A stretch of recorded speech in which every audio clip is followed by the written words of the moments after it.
El Servicio Educativo Itinerante en Retardo Mental les presenta la capacitación sobre los nuevos lineamientos para la elaboración de las PEI. Suerte a todos y recuerden que estamos para servirles. Los nuevos cambios nos los explica Maybel Quiroz Acuña, asesora de la Dirección de Desarrollo Curricular. Algo muy importante que vamos a tomar en cuenta el día de hoy es de dónde estamos partiendo. Estamos partiendo de la circular de VMAC 003-2013 que aún está vigente. ¿Por qué hubo necesidad de tener un cambio en el planeamiento o en la programación educativa individual? Por dos acuerdos del Consejo Superior. El primer acuerdo del Consejo Superior establece o pregunta al Departamento de Apoyos Educativos porque las programaciones educativas se estaban convirtiendo como en pequeños programas, porque cada docente hacía una transformación o tomaba programas o objetivos de otros o los ubicaba en años diferentes a donde estaba el resto de la población. Entonces, ese acuerdo fue muy importante porque nos llevó a todos a la reflexión. Recordemos que todo este proceso que Lisandro explicó lleva un proceso de reflexión y de mejora y siempre algo muy importante que vamos a tomar en cuenta el día de hoy es de dónde estamos partiendo. Estamos partiendo de la circular de VMAC 003-2013 que aún está vigente. ¿Por qué hubo necesidad de tener un cambio en el planeamiento o en la programación educativa individual? Por dos acuerdos del Consejo Superior. El primer acuerdo del Consejo Superior establece o pregunta al Departamento de Apoyos Educativos porque las programaciones educativas se estaban convirtiendo como en pequeños programas, porque cada docente hacía una transformación o tomaba programas o objetivos de otros o los ubicaba en años diferentes a donde estaba el resto de la población. Entonces, ese acuerdo fue muy importante porque nos llevó a todos a la reflexión. Recordemos que todo este proceso que Lisandro explicó lleva un proceso de reflexión y de mejora y siempre armonizando con el marco jurídico establecido. Algo muy importante también es el otro acuerdo que ya Lisandro les explicó, que toda la población estudiantil va a pasar a trabajar con esos programas de estudio enriquecidos por las habilidades. Entonces, no podíamos continuar planificando los programas de estudio porque ya todo el sistema estaba planificando con las plantillas de aprendizaje base. Esos dos son dos motivaciones que hacen que todo el sistema educativo reflexione y por medio de participaciones de muchos actores de diferentes instancias, llegamos entonces a ofrecer este cambio al anexo número 3. Suani, la que sigue, por favor. Otra vez clic. Muy bien. La circular de VMAC 03 del 2013 tiene todo un cuerpo de circular que está vigente y tiene 5 anexos que continúan vigentes. El anexo 1 es el informe integral, que es fundamental porque es la recolección de todas las evidencias que nos hacen justificar que ya se han dado todos los apoyos personales de acceso, organizativos, materiales, y que aún así el estudiante tiene un desfase con respecto a sus compañeros y requiere una adaptación curricular significativa para poder seguir avanzando en esa secuencia curricular e ir en algún momento nivelándose con el grupo en el cual está matriculado. El anexo número 2 también sigue vigente, que es la resolución de la aplicación de las adecuaciones curriculares significativas. Una vez que el comité de apoyo o en su efecto la asesoría, la persona que está a cargo de la asesoría de educación especial, dan la respectiva resolución.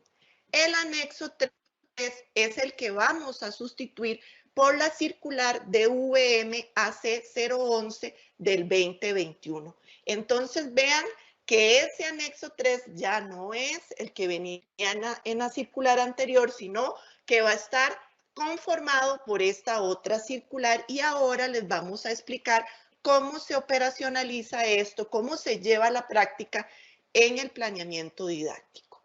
El anexo 4 también sigue vigente, que es el informe de salida de ciclo de las personas estudiantes, que es muy importante porque eso lo había ordenado por jurisprudencia de la sala y nos da un pulso para ir viendo cómo está avanzando esa persona estudiante, cómo va adquiriendo aprendizajes, qué apoyo requiere para que su aprendizaje y su participación sea cada vez mayor en el grupo donde está matriculado. Por último, el anexo 5, registro de apoyos, es donde la persona docente va registrando todas esas evidencias, todo lo que va recolectando de que esa adecuación que está implementando está dando sus frutos o que debe mejorar o debe replantear, porque recordemos que el proceso de aprendizaje es continuo, es constante, y de la información que se recaba de esa observación, de ese proceso evaluativo que se hace en la función formativa de la evaluación, pues se van registrando para la toma de decisiones. La que sigue, por favor. Algo muy importante es que el procedimiento para aprobar el apoyo de la adecuación curricular significativa sigue vigente, es el mismo. Y la documentación que se debe presentar también es la misma. El informe integral del proceso educativo del estudiantado, que vuelvo a hacer énfasis en que es fundamental que realmente justifique esa adecuación curricular significativa, que ya se haya implementado las otras, que ya se han hecho todos esos ajustes en esa mediación pedagógica transformadora desde el diseño universal para aprendizaje, donde se le ha dado múltiples formas de motivar al estudiante, múltiples formas de presentar la información y múltiples formas de permitirle al estudiante que nos demuestre lo que ha aprendido. Y la propuesta de programación educativa individual, siempre, y se subraya la palabra propuesta porque se hace con el fin de que el docente presente cómo él va a implementar esa adecuación curricular significativa. En este momento tendríamos que presentarlo en las plantillas de planeamiento didáctico de aquellas asignaturas que van a requerir una adecuación curricular significativa con la periodicidad de cada una de las asignaturas. La que sigue, por favor. Entonces es aquí donde tenemos un camino, donde vamos avanzando hacia esta propuesta y esta actualización que armoniza la programación educativa individual con la transformación curricular. Vamos a hacer énfasis en qué son los puntos más importantes que se tienen que tomar en cuenta en este cambio. Por eso le voy a pedir a la compañera que me ponga la diapositiva que continúa. Muy bien. ¿Cómo vamos a hacer nosotros ahora la programación educativa individual? La vamos a concretar en el planeamiento didáctico. Recordemos que la circular 03 del 2013 nos decía que teníamos que hacer un documento aparte y luego tomar lo que ese documento tenía y ponerlo en nuestro planeamiento didáctico. Actualmente vamos a eliminar ese documento aparte, ya no hay que presentar un documento aparte, sino que esa programación educativa individual la vamos a concretar en el planeamiento de aula, con una clave de color o una simbología. Bueno, ¿y qué vamos a adaptar? ¿Cómo vamos a hacer esos ajustes? Vamos a tener posibilidad de hacer dos tipos de ajuste. Uno, ajustando los niveles de desempeño y por lo tanto los criterios de evaluación, manteniendo los indicadores de aprendizaje esperado, que recordemos que estos no pueden ser modificados, sino que los vamos a mantener, pero ajustando esos niveles. Ahora, a ustedes les va a quedar muy claro con 3 ejemplos que vamos a dar de 3 asignaturas diferentes de cómo puede hacer eso el docente. Una vez que se ha hecho eso y si persiste aún un desfase, el otro camino, que diríamos que es una intensidad mayor en el apoyo, es incluir indicadores de aprendizaje previo articulándolos con los del grupo en el que está la persona estudiante. Igualmente, en los ejemplos que les vamos a mostrar, esto está claramente comprobado, como desde las adecuaciones significativas hay actividades en las que todos pueden participar y en otras en las que tal vez podemos hacer esa diferencia para responder a los niveles de desempeño que se han establecido. La que sigue, por favor. En resumen, vamos a tomar en cuenta algunos aspectos para poder hacer estas adaptaciones y estos ajustes en las plantillas de planeamiento. Primero, es fundamental partir de la evaluación diagnóstica centrada en los aprendizajes y habilidades de la persona estudiante, es decir, en todo lo que puede hacer. No es que no nos demos cuenta en qué requiere apoyo, también tenemos que darnos cuenta en qué requiere, pero tenemos que partir de lo que la persona puede hacer, le gusta, de sus preferencias, con el fin de poderla motivar, al igual que a todo el grupo que tenemos a nuestro cargo, los grupos, porque muchos compañeros tienen bastantes grupos a su cargo. Debe de plantearse de acuerdo con el enfoque curricular y la naturaleza de cada asignatura y según la periodicidad del planeamiento didáctico. Esto quiere decir que un estudiante puede requerir adecuación significativa en una asignatura y en otra no, o incluso si las asignaturas tienen diferentes áreas como la matemática, puede requerirlo en una área y en otra área no. Entonces, por eso la evaluación diagnóstica es fundamental para que realmente planteemos lo que cada persona requiere. Y debe enfocarse siempre en la adquisición de aprendizajes esperados y el desarrollo de habilidades. Recordemos que todas las personas podemos aprender, nuestros ritmos son diferentes, pero todos podemos aprender y las habilidades las vamos desarrollando de forma progresiva. Por eso los niveles tienen un nivel inicial, un intermedio y uno avanzado, para ir llevando con todo lo que proponemos en nuestra mediación pedagógica a que la persona desarrolle al máximo sus habilidades, sus capacidades, que pueda aplicar esos conocimientos a su vida para que esté motivado y así pueda seguir en la secuencia curricular. Esperamos que con los ejemplos que ahora les vamos a mostrar quede muy claro esto que pretendemos y el paso que queremos dar hacia que la programación educativa individual sea parte de ese planeamiento didáctico y logre transformar las aulas y donde todas las personas puedan aprender y participar de una forma equitativa, inclusiva, con calidad y que no dejemos a nadie atrás. Muchas gracias, compañeros y compañeras, por la atención prestada. Voy a darles el paso entonces a mis compañeros. Muchas gracias, Maybel, asesora de la Dirección de Desarrollo Curricular, por tan claro que nos explicó parte de los elementos de la circular. Seguidamente, la asesora Joclyn Barrantes Benavides, del Departamento de Evaluación de los Aprendizajes, nos presentará en este caso la evaluación de los aprendizajes, un proceso integral y transformador. Un saludo para todos los participantes.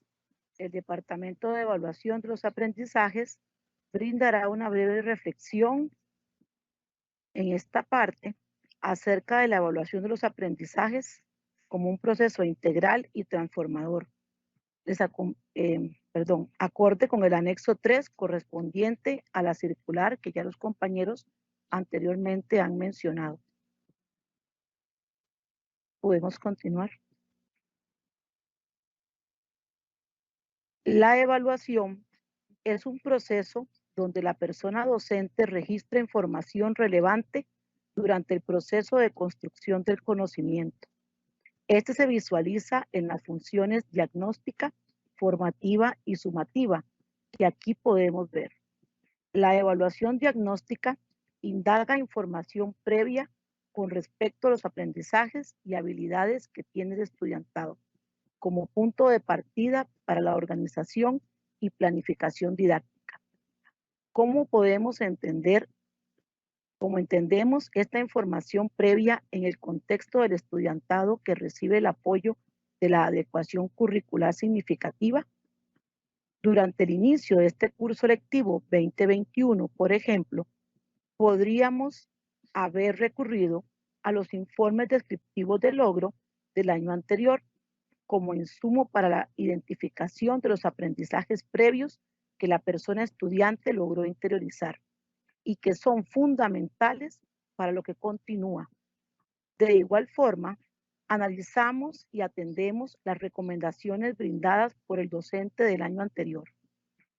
Esta información podría sugerir de alguna forma cuáles podrían ser las estrategias con carácter diagnóstico que contemplen técnicas e instrumentos que mejor le permitan recopilar y con ello pueda proceder al ajuste en la planificación didáctica. Una vez que tenemos esta información, realizamos los primeros pasos en los ajustes de la programación de la persona estudiante. Sin embargo, en términos evaluativos, estamos apenas iniciando. Una vez que ponemos en marcha la planificación didáctica, debemos recordar hacer alto en el camino, es decir, generar espacios de reflexión y registro de información para ir de alguna forma revisando qué tanto el estudiantado va progresando y tomar las decisiones. Este es el propósito de la evaluación formativa. Recordemos que el estudiantado que recibe el apoyo de la adecuación curricular significativa requiere mayor atención en este acompañamiento. Por lo tanto, podremos utilizar técnicas evaluativas con formas variadas de representación, como audios, videos, dibujos, textos, de manera que el estudiantado pueda demostrar sus desempeños. De igual forma, podremos recurrir a los procesos de auto y coevaluación para que el estudiantado reflexione acerca de sus propios progresos. ¿Cómo valoro esta información? Pues conforme vamos desarrollando estas estrategias evaluativas, utilizamos el instrumento o instrumentos de evaluación para registrar información. Los indicadores y criterios que contenga corresponderá a los mismos que fueron definidos desde la planificación didáctica. Con la información recopilada, tomaremos decisiones prontas y oportunas que permitan el avance gradual de sus aprendizajes y de sus habilidades. Al ser la evaluación un proceso continuo, este registro de información no se hace una única vez. La persona docente determina la frecuencia con que se requiere registrar información. Así, la evaluación formativa permitirá a la persona docente tomar las decisiones necesarias, sea para reorientar su metodología, determinar nuevos aprendizajes, retomar los anteriores o bien continuar avanzando gradualmente con los aprendizajes y habilidades del estudiantado que recibe apoyo de la adecuación curricular significativa. La función sumativa entonces retomará los aprendizajes, indicadores y criterios que fueron ya desarrollados durante la mediación pedagógica y se fueron aplicados en el proceso formativo y los aplicará, sea ya para este caso en el instrumento de evaluación sumativa, ahora con el propósito de registrar el logro alcanzado por el estudiantado. Recordemos que en congruencia con el proceso educativo desarrollado, las actividades e instrumentos utilizados en el momento sumativo tienen estrecha relación con los abordados durante la mediación pedagógica.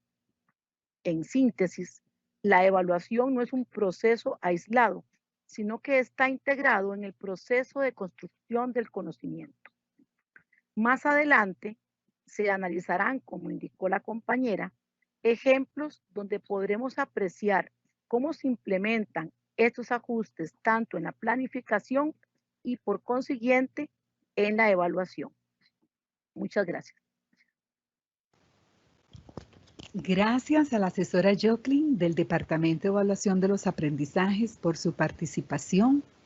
A continuación tendremos la participación de varios asesores quienes desde sus áreas disciplinares brindarán un ejemplo de planeamiento Cada vez que los asesores concluyan con su presentación, el asesor Javier Solís Arias del Departamento de Evaluación de los Aprendizajes brindará un encuadre de la aplicación del proceso evaluativo con base en cada ejemplo de planeamiento presentado.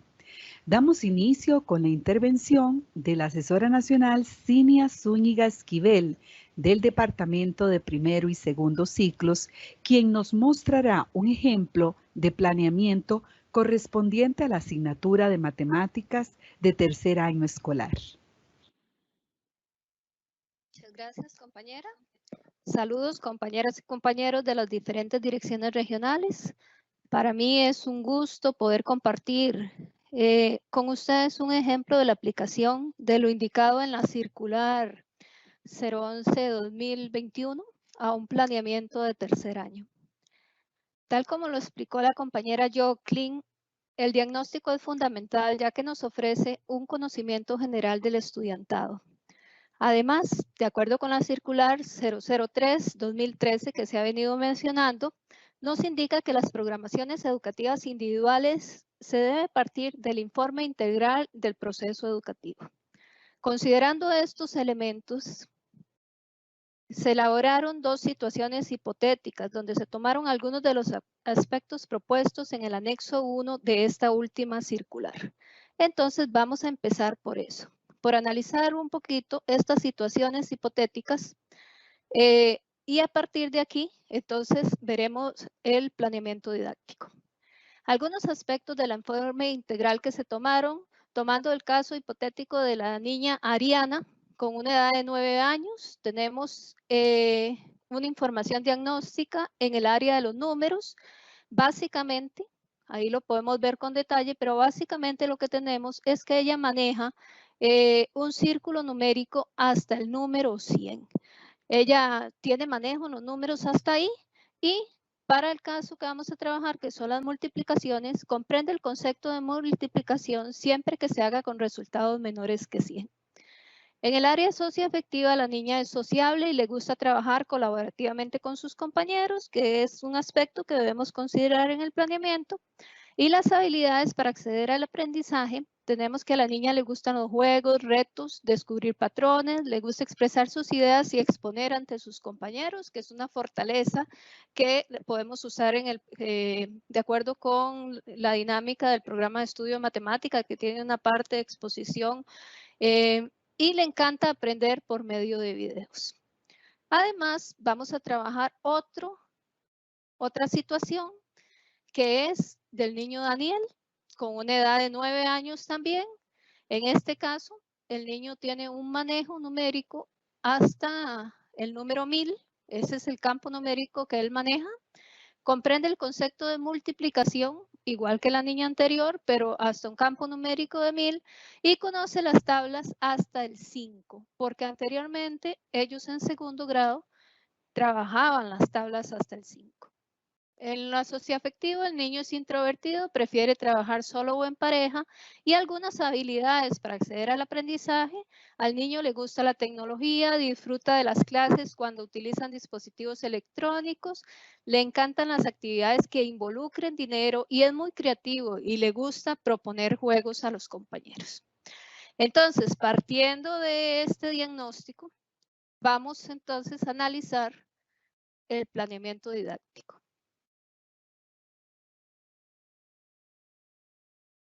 A partir de esas situaciones, entonces se elabora el planeamiento didáctico que vamos a analizar a continuación. Para eso se consideraron los diferentes aspectos que se indican en la circular 011-2021. En primera instancia, que se utilice la plantilla de planeamiento que aparece en la caja de herramientas. Esto es parte de la plantilla de planeamiento de matemática. Y en segunda instancia, que la programación educativa individual se operacionalice o se haga visible en la misma plantilla de planeamiento. Entonces, tenemos aquí la plantilla de planeamiento de matemática que inicia con una explicación de todos los fundamentos, digamos, de todos los fundamentos del programa de estudio, que tiene su parte administrativa, las habilidades, y además incluimos nosotros aquí, de acuerdo con las situaciones que trabajamos, estamos incluyendo un código de color Para la niña Ariana incluimos un código celeste y para el niño Daniel incluimos un código amarillo. Esto ustedes lo van a ir visualizando conforme vamos pasando las diferentes sesiones de la plantilla. En la sección 2, en el caso de matemática, la plantilla tiene una diferencia con respecto a los otros, que es que nosotros trabajamos los aprendizajes esperados, el indicador del aprendizaje, pero no trabajamos las estrategias de mediación en esta columna porque se nos hacía muy incómodo por la cantidad de elementos o de actividades que debíamos escribir. Entonces, en las estrategias de mediación, aquí lo que se hizo fue tocar aspectos claves del programa que debemos tomar y trabajar con los alumnos, que es importante que no olvidemos algunos aspectos que fueron tomados del programa de estudio. Y además se dan sugerencias de algunos materiales que se pueden utilizar. Entonces, vamos a ir a el indicador del aprendizaje esperado. En este caso, en este planeamiento se van a aplicar 2 adecuaciones curriculares significativas. Por lo tanto, el planeamiento debe incluir 2 programaciones educativas individuales. En primera instancia, tenemos el color celeste que dijimos que era la situación de la niña Ariana. Entonces, este es uno de los casos también que nos habló Maybel, que vienen en la circular 011-2021. Dice que puede darse el caso en que se incluyan indicadores de aprendizaje previos. Aquí nosotros, como la niña Ariana, solamente maneja los números hasta el 100. Y además, ella conoce el concepto de multiplicación, pero no ha trabajado las tablas de multiplicar. Y dado que el indicador de aprendizaje que estamos trabajando aquí es el de las tablas de multiplicar del 1 al 10, entonces se decidió incluir un indicador de aprendizaje previo de segundo grado. O sea, este indicador que está en celeste es un indicador de segundo grado, pero no es cualquier indicador.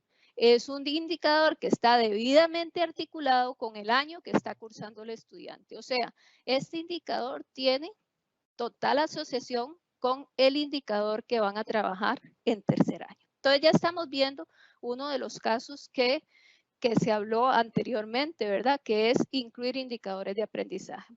Luego, tenemos 2 indicadores aquí que efectúan multiplicaciones en columna, ¿verdad? Con números menores que 100,000, que es lo que se está trabajando en tercer grado.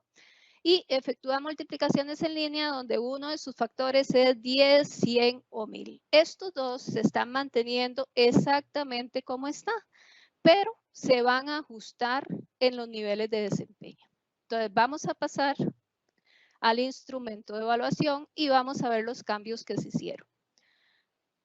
Aquí vamos a tener el indicador de aprendizaje de tercer grado, determinar el resultado de las tablas de 1 a 10 y el indicador de aprendizaje de segundo grado que se incluyó exclusivamente para la niña Ariana.